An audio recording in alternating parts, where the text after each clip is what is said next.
The next top bar menu item here is options, and you can see here that we can change your stream size as well as the stream shape on the first two options here. The stream size is basically the resolution of what you're going to be outputting to those live streaming platforms such as YouTube, Facebook, and Instagram, and so forth. So by default, it's set to 1080p, which is traditionally what majority of live streamers will be using. If you really, really want to, you can go ahead and do 2K or even 4K resolution. However, do keep in mind that 2K and 4K resolution, it definitely uses a lot more resources on your Mac. So if you have a more powerful, more recent Mac, then I definitely say go for it and give it a shot. However, you also need the right hardware from a camera perspective to bring into your Ecamm Live. So while I do have 4K cameras, I don't use them at 4K. I just leave them at 1080p for the most part, except one of the cameras is at 4K. And even though that's the case, I still use only 1080p for my recordings as well as my live streams. So yes, that's right, your recordings as well. Ecamm Live, as it's streaming, it's writing a recording file at the exact same time.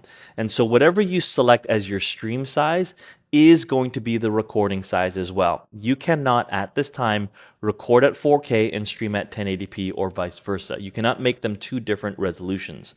You can only make them set at one resolution. So if you know that you want a 4K recording, well, you need to select 4K. And if you're going to be live streaming at the same time, you will be live streaming at 4K. So do keep that in mind. Now, your stream shape is going to be the ratio of the height to the width of your video. By default, all videos for the most part are 16:9 ratio. So for example, if you have a 1080p screen or a 4K screen or a 2K screen, they are 16 units wide by 9 units tall. And so by default, that will fill the entire screen of the majority of computer systems that are out there. However, if you want to change that stream shape, you can go to an extra wide format, which will, on most computers, show a black bar on the top and the bottom of the video itself. You can also do classic 4:3 video, which is the older screen ratios. You remember those old glass tubes that we had on monitors? Those are 4:3 ratios. Then we have square, we have short, and then we have tall as well. The tall is typically used for like smartphones. So for your Instagram videos and things like that, you can actually change the stream shape to a tall format. Now, keep in mind when you do make those changes, the display for the preview window will appear differently in most of those different stream shapes. Like for example, the tall format will show the video like this, but it will be black bars on the left and the right sides of the preview window. Now, some people were thinking that, does my video record with the black bars? The answer is no. It actually records just what you see in the actual video itself. The black bars are there simply because we can't shrink this preview window because you're going to lose everything else that you're seeing. So play around with that stream shape and stream size.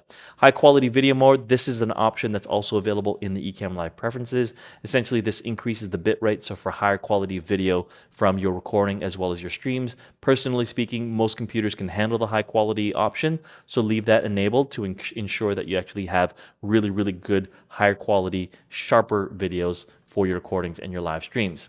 Now, here are basically some of the scene options here. So show picture in picture essentially means that it's going to, if I went to a screen desktop, let's say, for example, I'm going to open up my display here and I'm going to do this as a screen share. And let's change that to my secondary display. Nope, my third display. Here we go. So I've got Camtasia running and I was just editing a video. So when I go ahead into the options and I show picture in picture, you'll see that this guy opens up here, but because I just have the wrong camera selected, I'm going to switch. Sorry, this reverses it. I'm going to see how I can switch this. I can go to camera and say Decklink 4. Okay, so that's me at the bottom here. This is the picture in picture mode. If I wanted to, I can click on that little circular icon at the bottom of the video and reverse the two. So now this is my screen share and the big video is my big video. So, you can use this as some of your options for your streams. Now I'm just going to go ahead and go back here. And that is what that option is.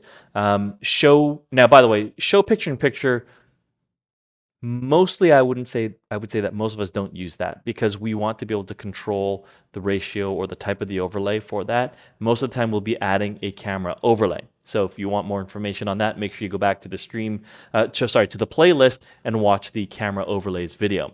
So vertical safe zone. All right. So this option here, if you watch on the sides of my preview window, when I enable the vertical safe zone, you'll see that the left and the right bars are now grayed out. Remember I was talking about recording for Instagram and we talked about the the option and the stream shape and went to tall, so it's 9 units wide by 16 units tall. Well, that's typically used for smartphones. So if I wanted to live stream to YouTube and to Instagram simultaneously. So YouTube will see the big wide 16 by 9 video, but Instagram will instantly and immediately and automatically crop my live stream video to only what you see in this lighter area. Everything that's been grayed out, Instagram will cut off. So the benefit of using something like this is it's now that Ecamm Live can multi-stream, I can multi-stream to both YouTube and to Instagram and make sure that all of my overlays show inside of this center area because nothing for Instagram is going to show outside of here. So this is a really, really cool option that the developers have added. So let's just disable that option and move on. Picture-in-picture shape, I can just change the options there. So for example, I showed you the picture-in-picture. I can go ahead here and turn that into a square. Actually, it was this way around. I can turn my video into a square and make those edits from here, right? So that is that one feature that you see there. Options now here. So the transition. So this is the default transition for this scene itself. So for example, if this scene, I want to be able to change the transition, leaving it, I can go ahead and change this item here. But it's only affecting this one scene. If I want to change all transitions globally across Ecamm Live, I'm going to go over to the preferences, then I'm going to go over to video, and you'll choose default transition and change that from here. So this is your universal transition, and up here is the scene-based transition. So make sure you know the difference between the two. The next option here says when video ends. Well, this is used for when I am using a video-based scene. So this is the third option in here. Remember, there's 4 different types of scenes. So if I'm playing a full-screen video, I have an option either to edit what's on the video by clicking on the little icon and saying what happens when this video ends. You can say do nothing. You can say loop the video. So if it's a video and it ends, it'll just start again and it'll just keep restarting itself. Or it'll go to the next scene automatically once that video ends. Or you can end the broadcast. Sometimes that's like a video that shows at the end of a live stream, and then your live stream automatically ends from there. And then when the video scene starts, you can also say video. Do you want always that video to start playing from the 0 second so that if you switch to another scene and you go back to that video scene, start the video again?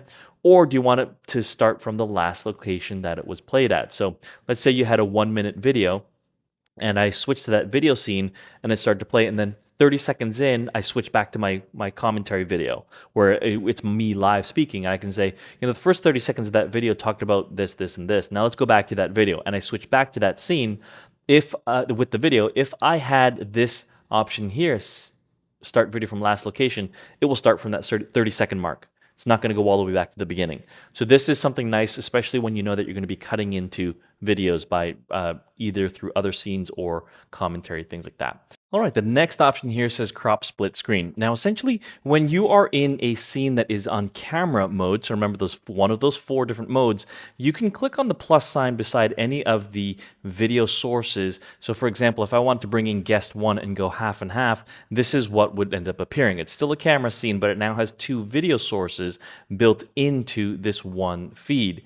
Now, by default, crop split screen is enabled. And now if I uncheck this or disable it, you'll see now that both video feeds are in full 16 by 9 format. So this is just really dependent upon your preference. Do you have a background that you can fill these black spaces in, or do you want both of our videos to be full screened in?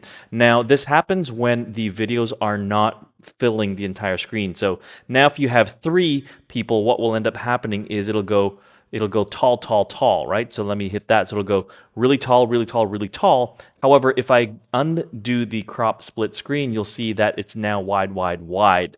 And so this gets a little bit smaller. So you'll have to really work on your scenes to make sure that you have the right setting attached. Now, if I go ahead and add a fourth person, now you'll notice that it actually shows up fine because it's 4 widescreen videos. And this format might actually work out when you're having a 4-up display or a 4-up scene. Now, however, if I enable crop split screen on this 4-up, you'll notice that it actually doesn't work. It doesn't do anything because we can't really have 4 super thin videos on this display. It just does not look good at all. So let me just get rid of these videos, and you'll see, again, I'm just going back to normal full screen. So go ahead and use that option here whenever you want to kind of zoom in, let's call it that, when you're in this camera scene mode. Now, the last option here is live demo mode. So how I'm actually doing this recording and this training for you is by enabling demo mode. So by default, when demo mode is disabled, all you'll see in the recording and the live stream is a full screen video, such as what you see right now. But if I'm doing trainings through Ecamm Live where I want people to see how I'm doing things inside of Ecamm Live, whether it's in a recording or in a live stream, I'll go ahead and enable the demo mode option here, or click on Command Shift D as in Delta inside of on my keyboard, and that's going to enable this full screen share mode here, so that everything that you're showing on your screen in wherever Ecamm is showing, Ecamm interface will actually appear. So this is great for doing demonstrations using Ecamm Live.